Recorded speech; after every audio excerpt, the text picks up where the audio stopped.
What's up, guys? Welcome back to the channel. Thanks again for joining us. Today we're going to go over a car that's maybe you guys have seen in the background but haven't gone over like a full thing on its own. It's my 2009 E90 M3.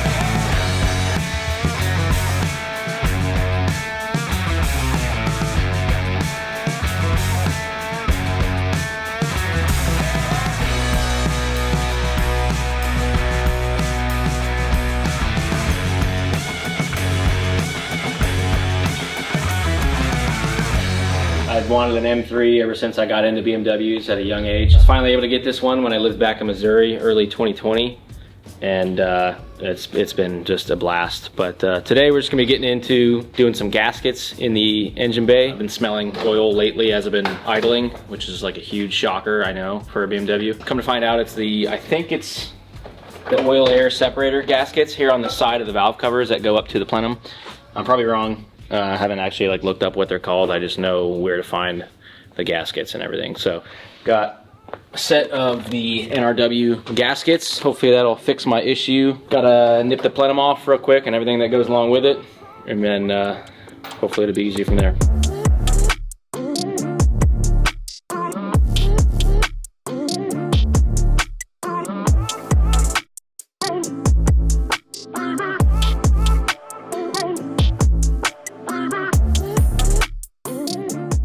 Oh God.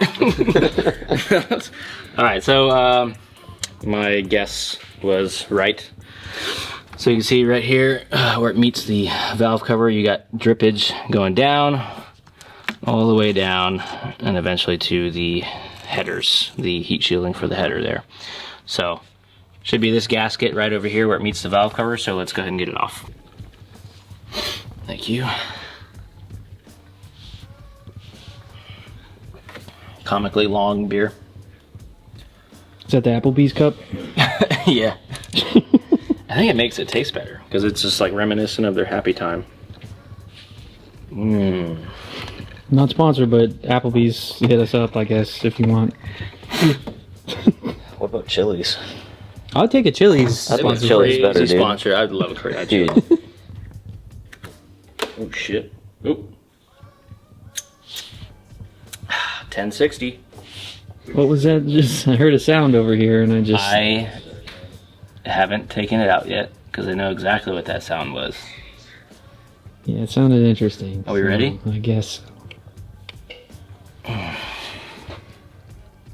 Sick. All right, guys. Thanks for joining us this week. Welcome back to turning a 2-hour job into 2 weeks. Oh, good. At least, yeah, at least it looks like yeah. You can get that shit out pretty easily. Why was it that hard to move, though? Nature's Loctite in there. I'm talking about cross-threading. Who's the f***er that installed these? It was me. I can... Alright, now it's loose. But anytime I try to go past that to loosen it and get it out, shit's f***. Spray some more stuff in it while you're spit on it. Alright, so we're doing the gaskets on these parts right here. This is what I was talking about that was leaking. So we got this one here and this one here, both that go into the valve cover. Came with these 4 right here, and I believe they're for the knock sensors. There are 2 on either side there. Not leaking right now. We'll do these down the road if they're needed because it's still accessible.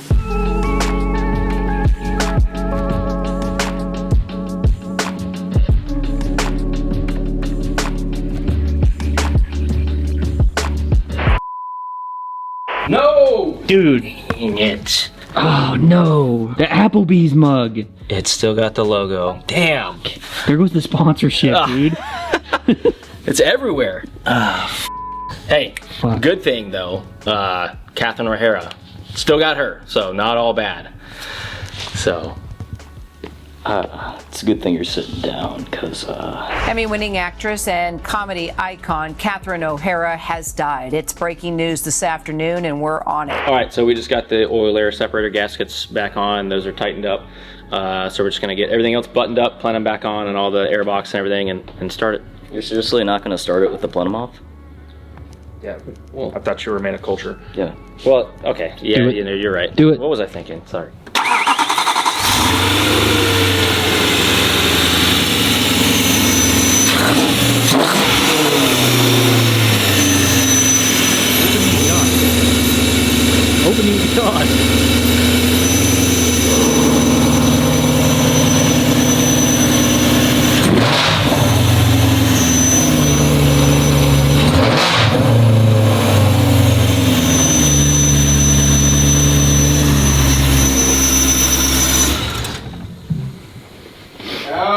Alright, so we're leaving it, right?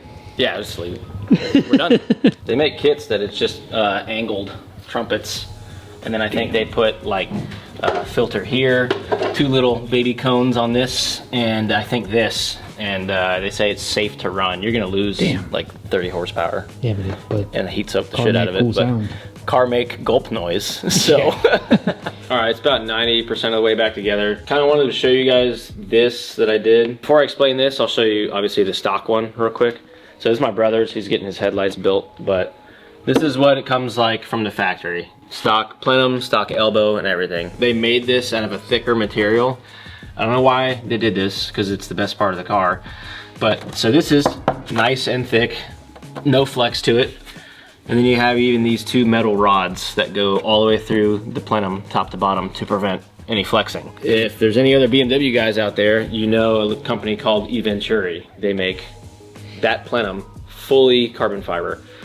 So it has that flex and makes cool plenum noises. It's $2.5 grand. So I thought I wanted some plenum noises on like a budget, because $2.5 grand for pretty much no power gains is it's kind of ridiculous, but to each their own. So I bought a second-hand plenum off of eBay, so I wasn't cutting my own up, just in case it didn't work or whatever. As you can see, cut the center out of it. Very poorly Gorilla taped plexiglass on. So on full throttle, I'm getting this flex right here, which in turn makes some really cool induction noise. So if anybody out there has any of these cars, it's a pretty cheap way to make some cool noise. It also works on the E46 M3. A little bit of maintenance on this car too. When we were getting it tuned, which we'll show that as well.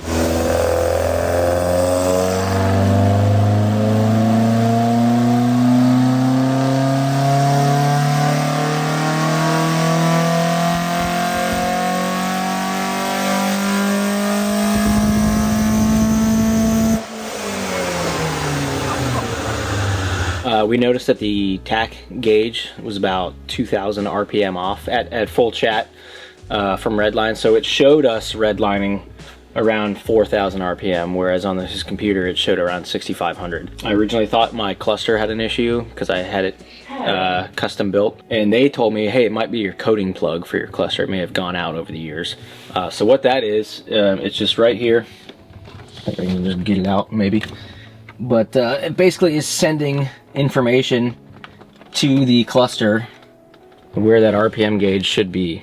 So all we have to do is pop off this little piece right here, open it up, and then put this old custom junt in there, and it should work.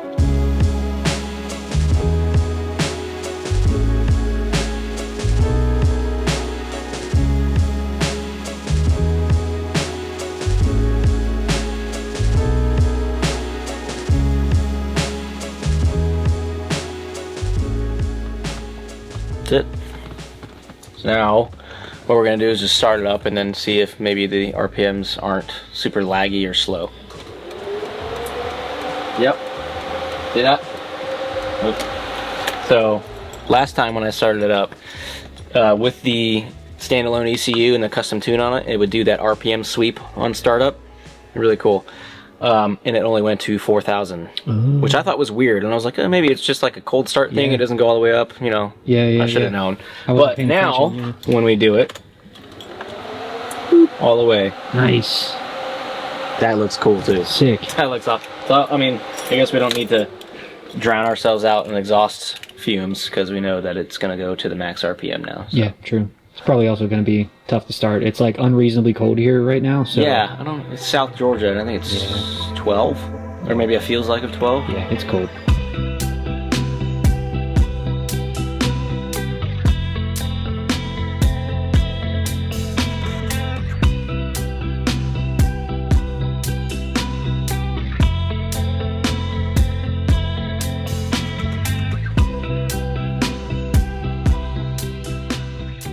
Alright, so my turn signal, like I'd put my turn signal on and turn my steering wheel, and it wouldn't like auto turn off my turn signal. So I was trying to figure out what is causing that and why it's doing that. But then halfway through, after I got everything disassembled, obviously, I remember I drive a BMW. I don't use that shit anyway. So I'm just gonna put it right back on.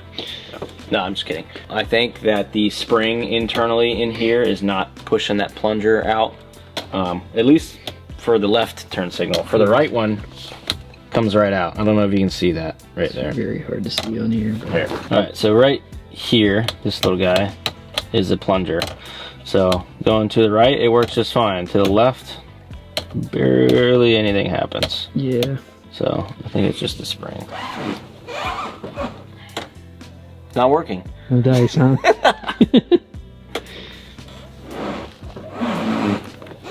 Definitely won't work for that one.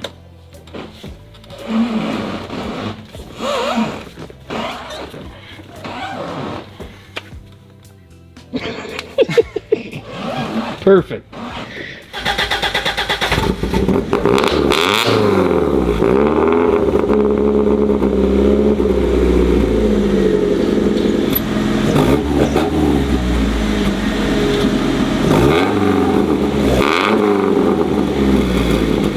That's pretty cool. I can like partially open the valve. So it's like, instead of being fully closed or fully opened, it's kind of like this right now. Yeah, So that's it's like probably, going I think straight that sounds through. the best. Yeah, so this is partial. I think it sounds the best partially like that. Let's leave it like that.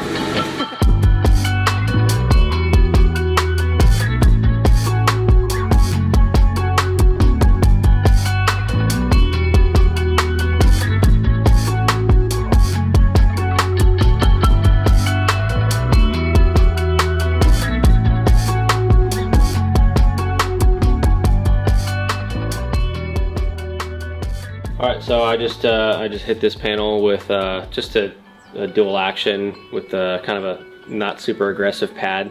I just kind of wanted to see where I was at because I'm going to be paint correcting this and ceramic coating it for my brother. A lot of scratches in it, so it's probably going to need another pass all over with a rotary, and then clean up those haze marks with the DA then after that. So if you guys want to see more of that, check us out in a later video. We'll have probably the whole thing on there. That's gonna be it for this one. Appreciate everybody watching. If you think about it, start subscribing and hitting like buttons. Until next time. You want me to bleep, but what about the or where are we? Oh, I'll just try to not say them. I was at Lowe's today. They dropped me off on a bus and I was trying to find work. What about NASCAR? Nature's Loctite in there. Talking about cross-threading. Who's the f***er that installed these? It was me.